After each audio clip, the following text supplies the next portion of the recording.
کہاں سے کہاں بات چلی گئی بھائی، پتہ نہیں، بیان تو بیچارہ رہ ہی گیا۔ تو تراویح کی جو مختار افضل جو سنت ہے وہ کتنی ہے؟ 20 رکعتیں۔ ہاں کچھ اس نے الزامات ایسے بھی لگائے جو اس نے کہا کہ مولوی اپنے چندوں کے لیے کہتے ہیں لوگوں کو کہ جو تراویح نہیں پڑھتا اس کا روزہ ہی نہیں ہوتا۔ کون کہتا ہے مولوی میرے بھائی؟ ہم نے تو بچپن سے لے کے اب تک جس مولوی سے پوچھا کہ تراویح کے بغیر روزہ ہو جاتا ہے، سب نے یہی بتایا کہ ہو جاتا ہے۔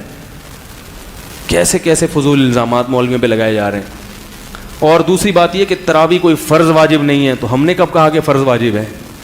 ہم نے کب کہا؟